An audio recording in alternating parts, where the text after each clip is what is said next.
যোৱাকালি নিশা শদিয়া থানাত গজেন বৰগোহাঁই আৰু নিপন বৰগোহাঁয়ে তেওঁলোকৰ তিনিজন ল'ৰা বিশ্বনাথ বৰগোহাঁই, মনোজ বৰগোহাঁই আৰু দীপজ্যোতি নেওগ তেওঁলোকক ফোন কৰি জনাইছে যে আমি আলফালৈ গৈ আছোঁ।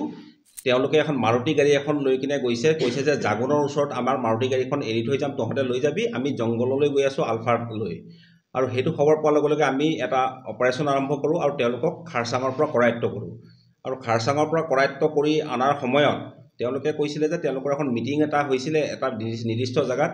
সেই নিৰ্দিষ্ট জেগাত মিটিংটো য'ত হৈছিলে তালৈ আহি থাকোঁতে তেওঁলোক পলাবলৈ চেষ্টা কৰিলে পুলিচৰ অস্ত্ৰ কাঢ়ি লৈ।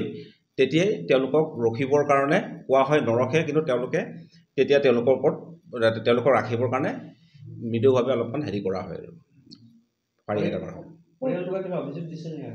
কি ক'লে? হয়, আপোনাৰ গজেন বৰগোহাঁই আৰু নিপন বৰগোহাঁয়ে আপোনাৰ শদিয়া থানাত জনাইছে লিখিতভাৱে যে তেওঁলোকৰ তিনিজন ল'ৰা আপোনাৰ বিশ্বনাথ বৰগোহাঁই, মনোজ বৰগোহাঁই আৰু দীপজ্যোতি নেওগ তেওঁলোক আলফালৈ গৈ আছে বুলি সেইটো আমাক লিখিতভাৱে জনাইছে। সেইটো তদন্ত যেতিয়া কৰিব গৈছোঁ, সেই তদন্ত কৰিব যাওঁতে তেওঁলোকক কৰায়ত্ব কৰা হৈছে। তেওঁলোক বৰ্তমান আপোনাৰ AMCত আছে ডিব্ৰুগড়। তেওঁলোকৰ ওচৰত অস্ত্ৰ শস্ত্ৰ আমি পোৱা নাই।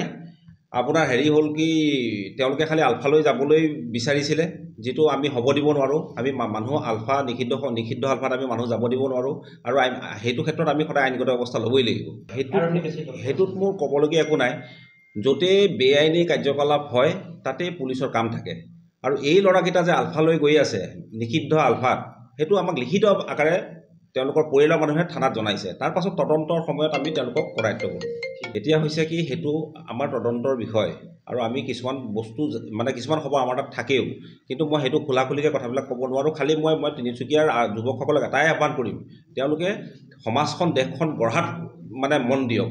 যি ডেষ্ট্ৰাকটিভ বস্তুবিলাকত তেওঁলোকে বেছি জড়িত হ'ব নালাগে। তেওঁলোকে সমাজখন গঢ় দিব লাগে।